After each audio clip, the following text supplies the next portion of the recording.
नमस्कार दोस्तों, स्वागत है आपका मेरे YouTube चैनल पर। मैं हूं रविंद्र लोमरोड और हम पढ़ रहे थे मेवाड़ राजवंश में हम पढ़ रहे थे वीर शिरोमणि महाराणा प्रताप सिंह सिसोदिया। महाराणा प्रताप हमने कहाँ तक पढ़ लिया था? हमने पढ़ लिया था हल्दी घाटी युद्ध तक। कब हुआ था? 18 या 21 जून 1576। लगभग 6 घंटे युद्ध चला था। और अगर इस युद्ध में महाराणा वीरगति को प्राप्त हो जाते, जो आज उनकी ज़िंदगी में हम जो उनको सम्मान देते वो उनको सम्मान नहीं मिलता था, और जैसे सांगा को भी नहीं मिला था।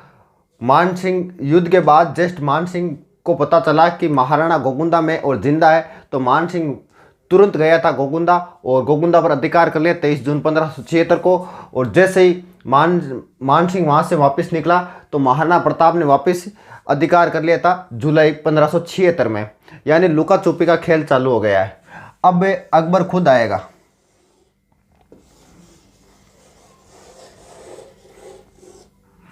यहाँ पर अब आगे का जो युद्धों का संचालन करेंगे वो महाराणा कहाँ से करेंगे? कुंभलगढ़ दुर्ग से करेंगे। यहाँ पर कौन है? यहाँ पर वही अकबर है। अकबर खुद आया था 1576 में।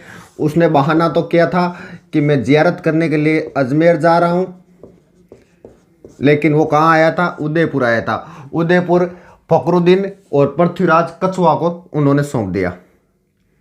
उदयपुर किसको सौंपा? फखरुद्दीन। और किसको सौंपा? पृथ्वीराज कछुआ। और उसके बाद अकबर कहाँ गया?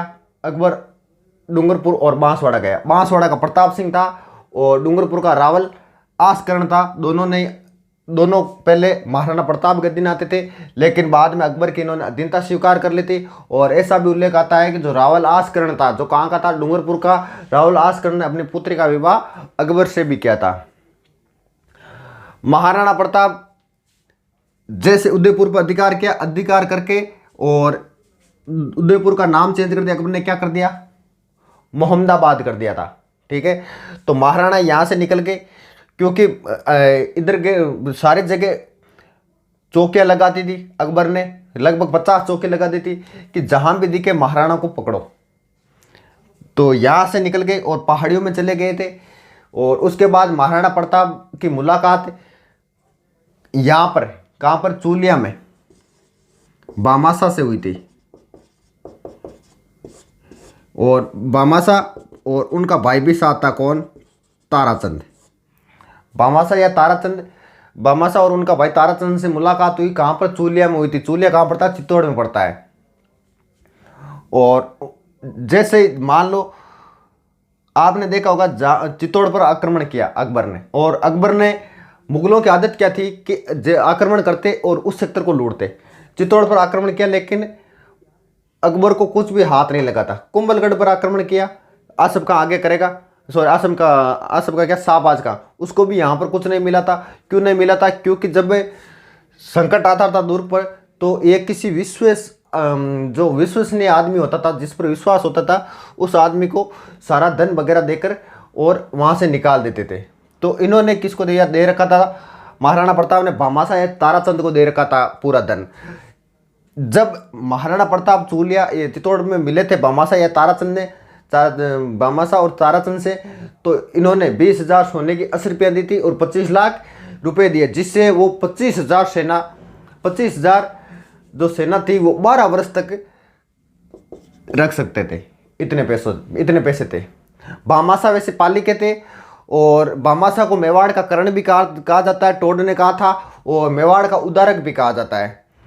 महाराणा प्रताप का जो प्रधानमंत्री था, पीएम, अब बामासा बन गए। इससे पहले था रामासानी।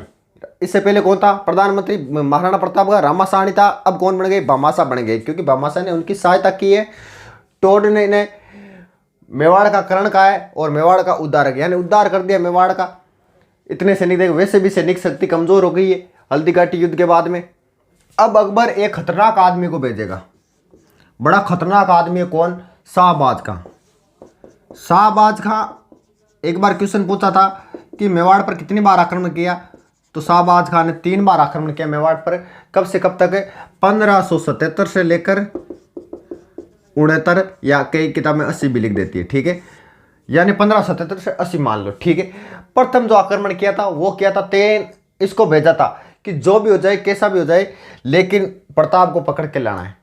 लेकिन ये कब चला था? ये चला था 3 अप्रैल को, 3 अप्रैल 1578 को ये चला था वहां से।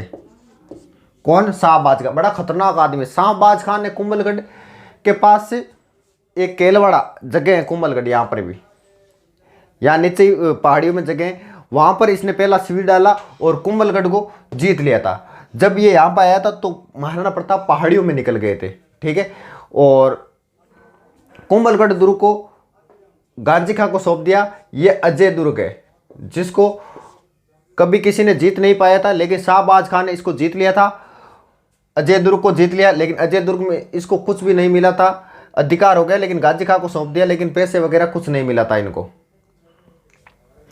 फिर भी अच्छा काम किया, क्योंकि जिस दुर्ग को नहीं जीत पाए थे उसको जीत लिया था किसने? शाहबाज खान ने। और महाराणा प्रताप कुंभलगढ़ से निकल इडर कहाँ पड़ता है? गुजरात से होते हुए चूलिया पहुंचे। वो मैंने बता दिया, चूलिया में किससे मुलाकात हुई? भामाशाह से, वो बात मैंने पहले बता दी थी, ठीक है।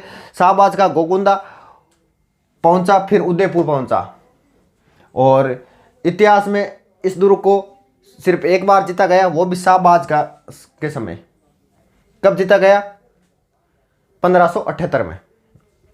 राजेंद्र बेड़ा लिखता है कि जैसे ही पता चला कि कुंभलगढ़ से निकल महाराणा गोगुंदा गए, उसके बाद उदयपुर, उसके बाद इधर से होते हुए कहाँ पहुंचे? चूलिया पहुंचे।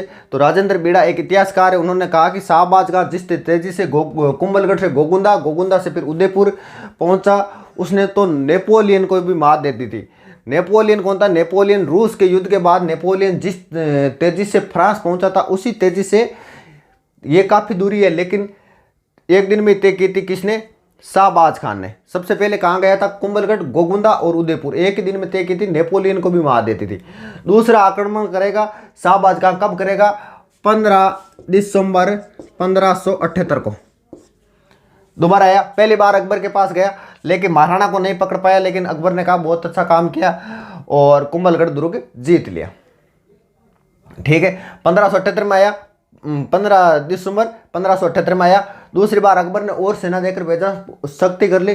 शाहबाज का इतना खतरनाक था, मानसिंह आनसिंह सबको निकाल दे, एक भी हिंदू सैनिक को नहीं रखा। उसने सोचा कि कहीं ये पक्षपात ना कर दे, ठीक है।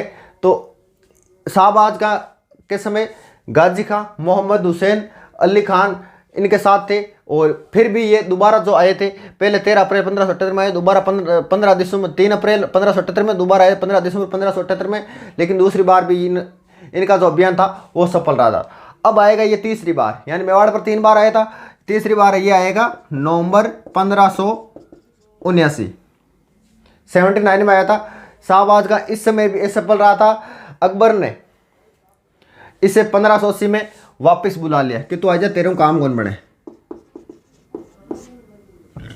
अब जब ये आया था तो महाराणा सिरोही की तरफ चले गए। जब ये आता लुका छुपी का खेल चालू हो गया। जब ये आते, जब इनका अभियान आता तो ये पहाड़ियों में चले जाते। लेकिन जब तीसरा अभियान आया था तो महाराणा लोयना गांव सिरोही की तरफ चले गए थे और वहां पर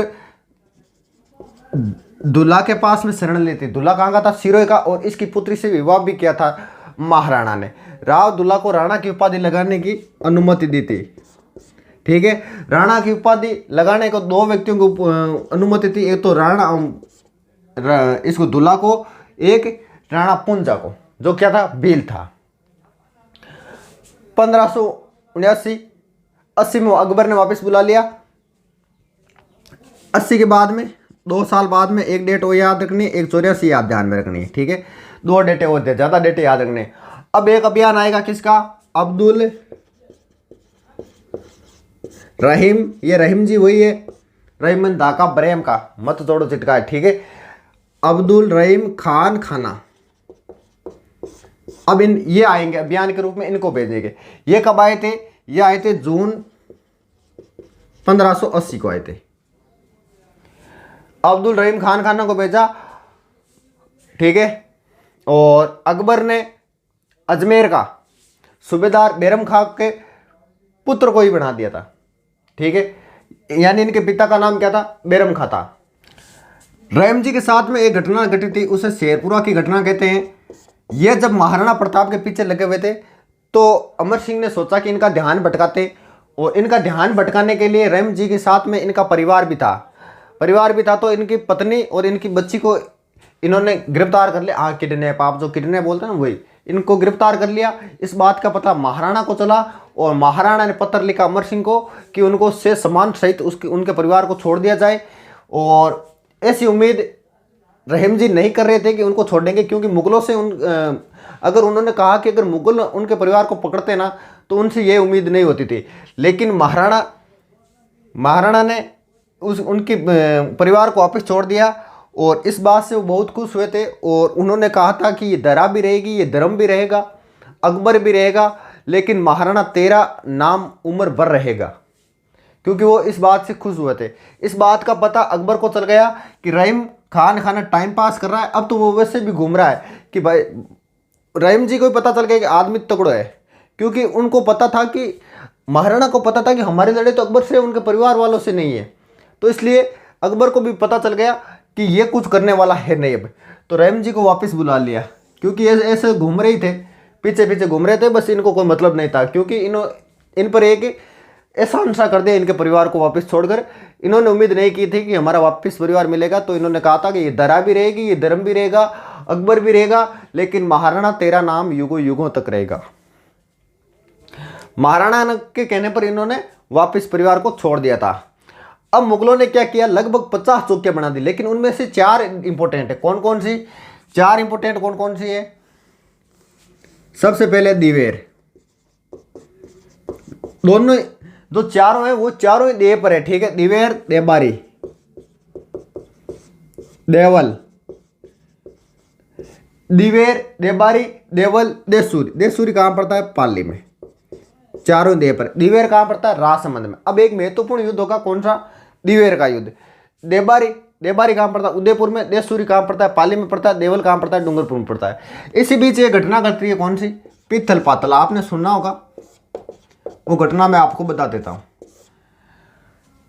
देखो, महाराणा का जो टाइम था ना, पित्तल पाथल, अकबर के 2 दरबार में थे। कौन? एक तो दूसरा आड़ा, ये चारण थे, और एक थे पृथ्वीराज राठौड़, दोनों राजस्थान से थे, ये बीकानेर से थे। इनके समय भक्ति काल शुरू हो गया। इन्होंने कौन सा ग्रंथ लिखा था? भक्ति काल वाला, वो भक्ति वाला वेली कृष्ण रुक्मणी, ठीक है। दूसरा आड़ा इनके दरबार में थे। ये दोनों फैन तो किसके थे? फैन तो महाराणा के थे, लेकिन रहते किसके दरबार में? अकबर के दरबार में रहते थे।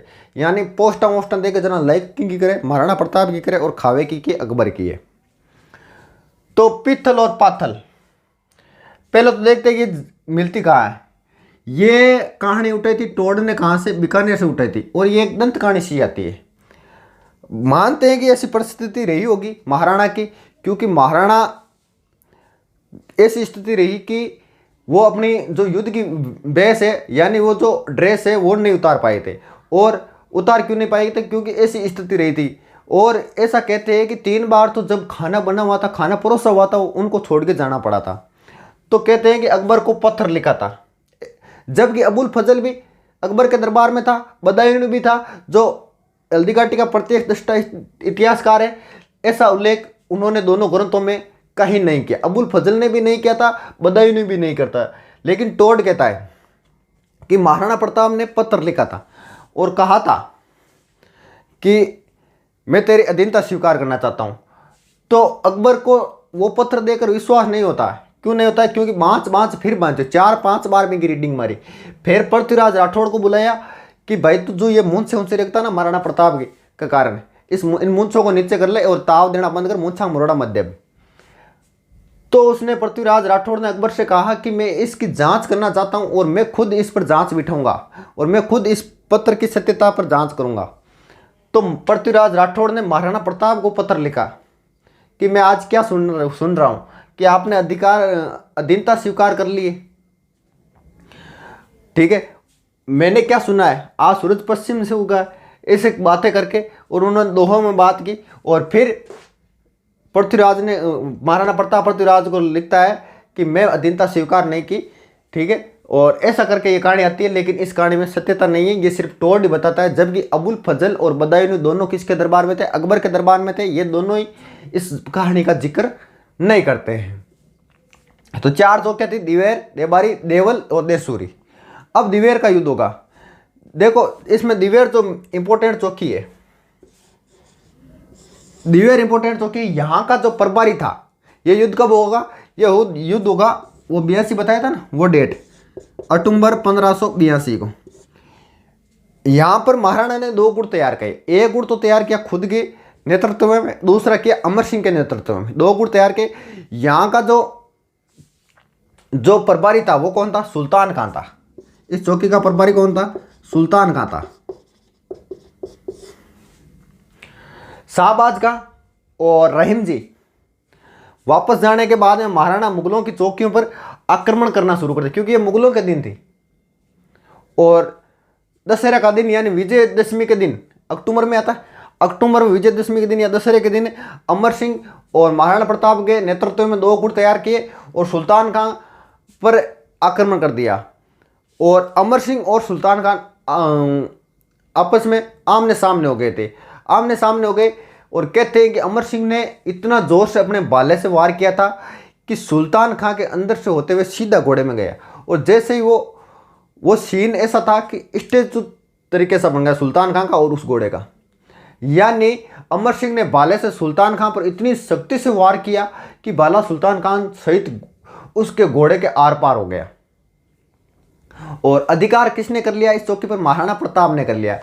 और यहां से ही महाराणा प्रताप की विजय शुरू होती। और इस दृश्य को देखकर वहां की जो मुगल सेना थी वो भाग खड़ी हुई थी, यहां से भाग गई थी। यहीं से महाराणा प्रताप की विजय की शुरुआत होती है। महाराणा प्रताप का गौरव प्रतीक कहा जाता है इस युद्ध को, गौरव का प्रतीक कहा जाता है इस युद्ध को। कौन से को, दिवेर के युद्ध को। और टोड ने इसे मेवाड़ का मैराथन कहा है, दिवेर का युद्ध मेवाड़ का मैराथन किसने कहा था, ये टोड ने कहा था। और क्या था, गौरव का प्रतीक, महाराणा का गौरव का प्रतीक। यहाँ से महाराणा के विजयों की शुरुआत हो गई थी। दिवेर के बाद में कुंभलगढ़ पर भी महाराणा ने वापस अधिकार कर लिया था। महाराणा की सेना ने जावर, छप्पन और बागगढ़ की पहाड़ियों को, इन सभी को, इधर वाला जो सेक्टर है वो इनको सभी को जीत रहे थे। और चावंड पर भी अपना अधिकार कर लिया था, ठीक है। डूंगरपुर और बांसवाड़ा पर भी इन्होंने वापस अधिकार कर लिया।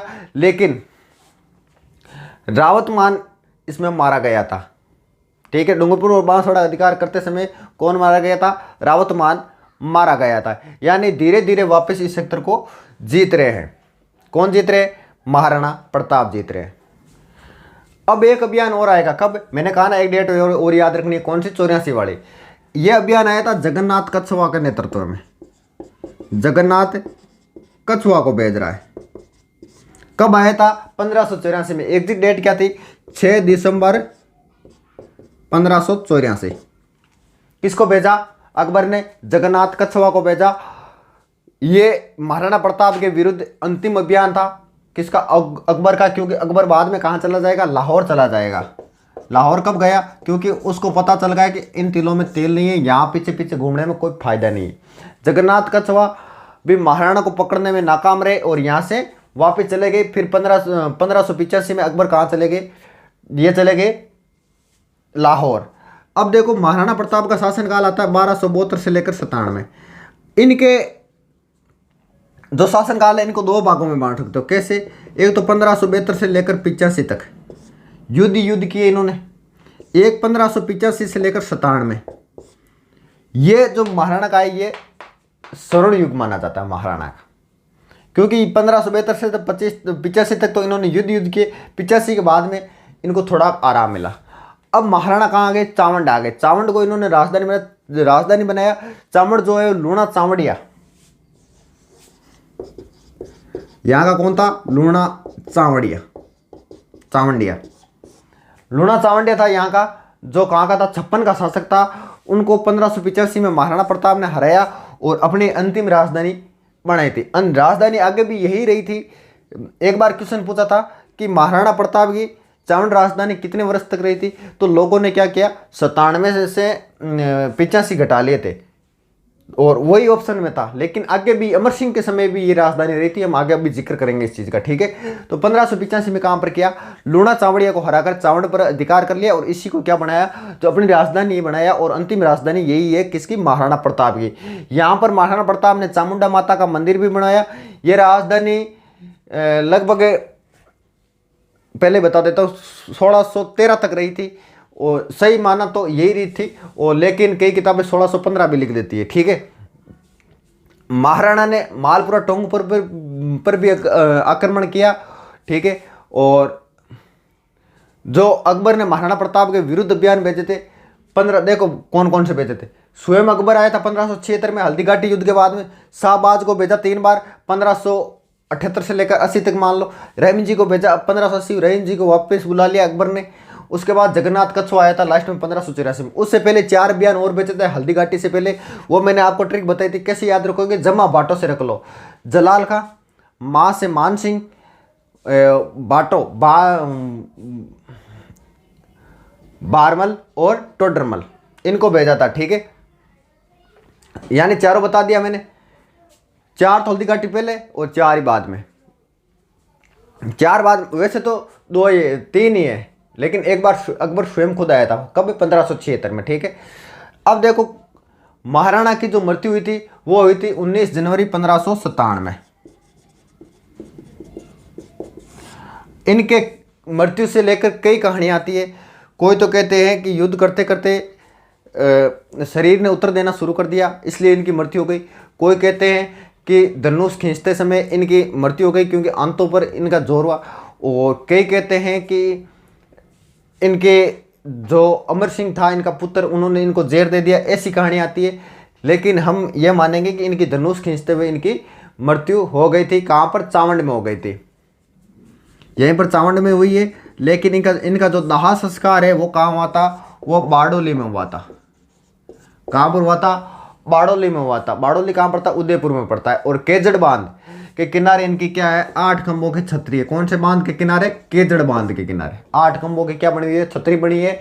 प्रताप के जो स्मारक है वो कहाँ कहाँ है, हल्दीघाटी एक तो इनका स्मारक, एक पुष्कर में है और एक फतेह सागर झील के किनारे, ठीक है।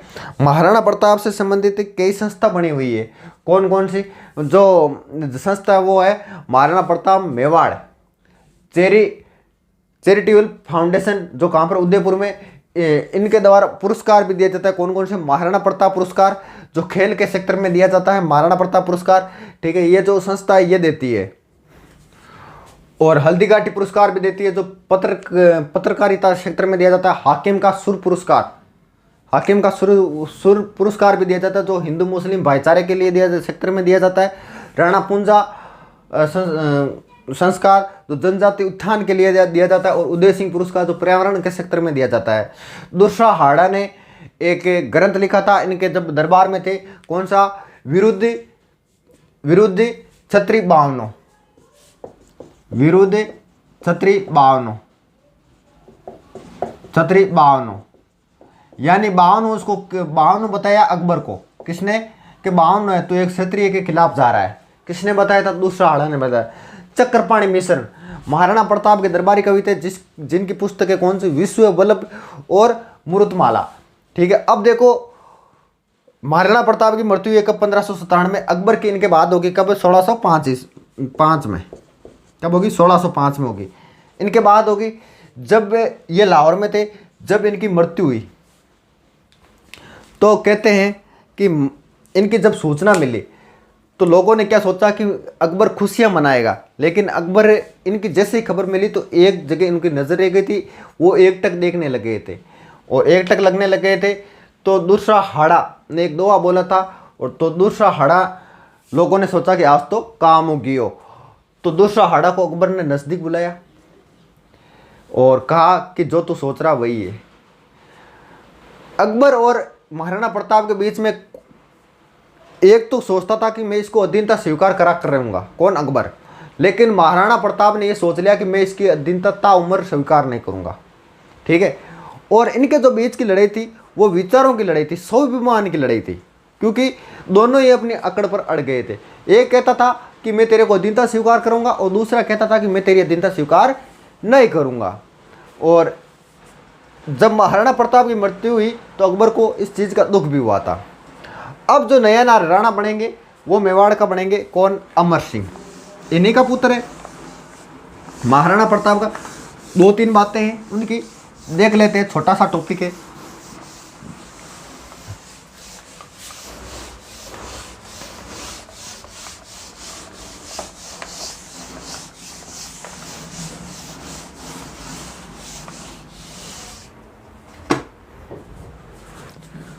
अब नए राणा बनेंगे कौन? अमर सिंह। अमर सिंह का जो जन्म हुआ था वो कब हुआ था? 1559 में। उदय सागर झील उदयपुर बसाया था, वो कहानियाँ मैंने पहले बता दी थी। इनका जो राज्याभिषेक हुआ था वो हुआ था 19 जनवरी 1597 में। मेवाड़ के नए राणा बन गए। इनके समय ऊंटाला किला विवाद हुआ था, किन किन के? सख्तावत बल्लू खां, वो मैंने कहानी बता दी थी, किसको लेकर? जो आगे घेरावल सेना होती थी उनको लेकर, ठीक है। किन किन के? चुड़ावतों के मध्य और सख्तावतों के मध्य, ठीक है। मुगलों ने अभी भी शांति नहीं लिए। इनके समय भी अभियान भेजा था, 1605 में भेजा, 1608 में भेजा, अभियान भेजते गए इनके समय भी। किस हो सकता है शायद, क्योंकि दिल्ली की गद्दी पर अब कौन बैठेगा 1600 बाद में? जहांगीर। अब ये कहीं फिल्म ही है, यानी नयो कार्टून मिल्को। 1505 में भेजा था, 1508 में भेजा था, 1509 में भेजा था, और 1611 में भेजा था, और 1613 तक अभियान भेजेंगे। सबसे पहले जो अभियान भेजा था वो भेजा था 1605 में, किसको? शहजादा परवेज को। पूछता कोई नहीं, याद रखो तो रख लेना, ठीक है। शहजादा परवेज को भेजा, कुछ नहीं हुआ, वापस चले गए। उसके बाद आया था मावत खां, ठीक है। और इसके बाद जो अभियान आएगा वो आएगा अब्दुल्ला खां का।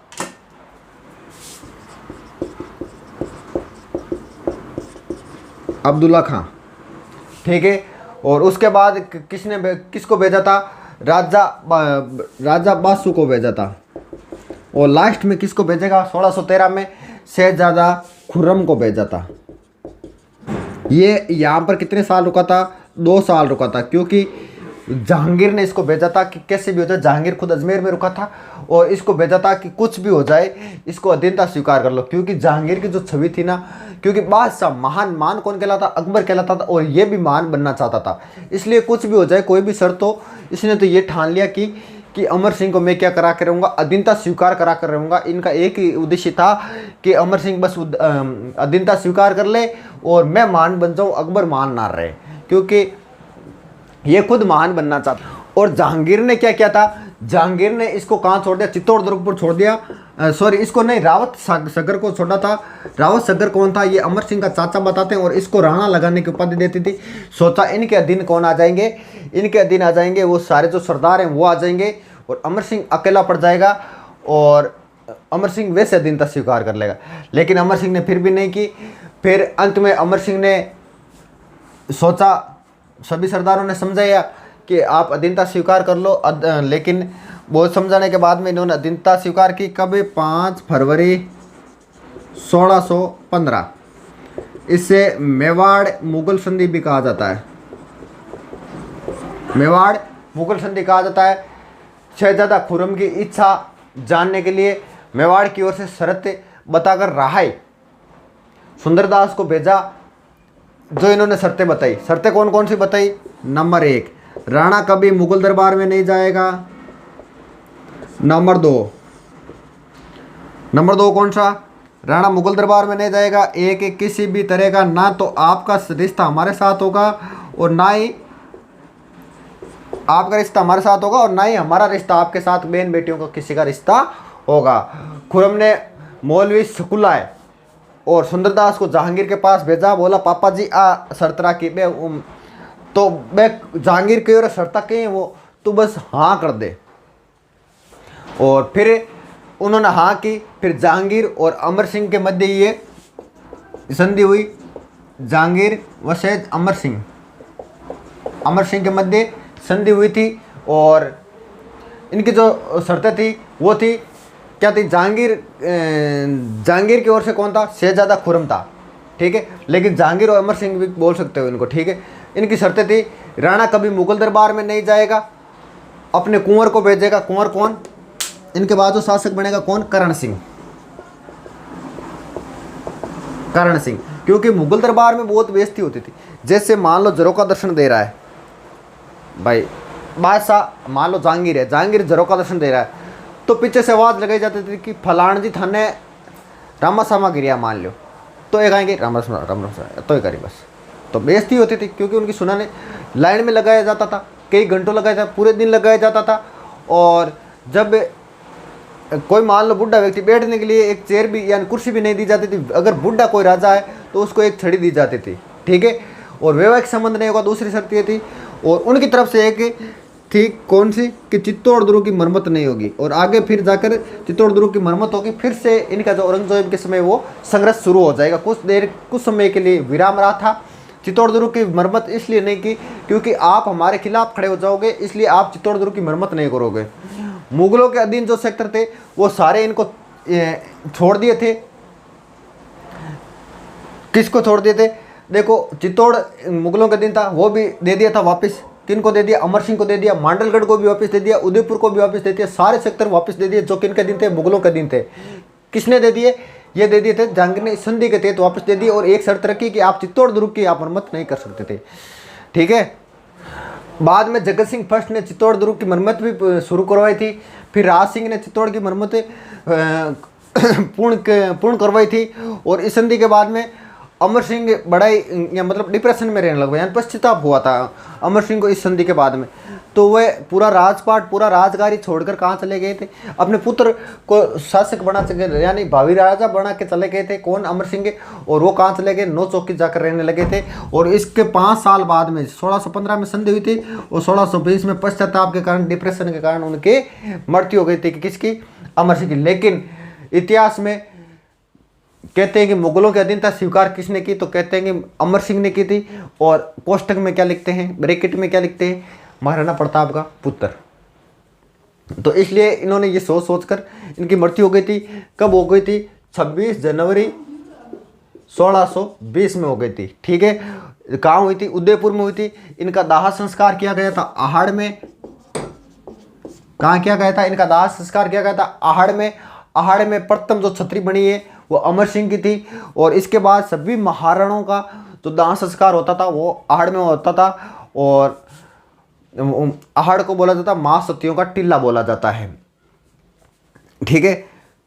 तो आज के लिए इतने। करण सिंह को हम आगे नेक्स्ट क्लास में पढ़ेंगे, ठीक है। देखो महाराणा प्रताप, एक चीज महाराणा प्रताप के बारे में थोड़ा सा बताते हैं। तो महाराणा प्रताप एक बार तो सारे सेक्टर छोड़ के चले गए थे, सारे सेक्टर छोड़ के चले गए। सारे सेक्टर किन के अधीन हो गए, मुगलों के अधीन हो गए। लेकिन जब उनकी मृत्यु हुई थी तब लगभग उनके सेक्टर वापस आ गए थे। तो उनको वैसे भी कोई चिंता नहीं थी। लेकिन एक कारण उनकी मृत्यु के खिलाफ यही भी आता है कि उनके वो चिंता के कारण वो चले गए थे। लेकिन महाराणा प्रताप के पास एक बार तो सारे जो सेक्टर थे, यानी कुंभलगढ़ था, चित्तौड़ था, सभी चले गए थे। लेकिन जब उनकी मृत्यु हुई तब तक वापस उनको सारे सेक्टर मिल गए थे। तो आगे हम पढ़ेंगे कौन सा, करण सिंह, ठीक है। तो आज के लिए इतना ही, आगे का नेक्स्ट क्लास में।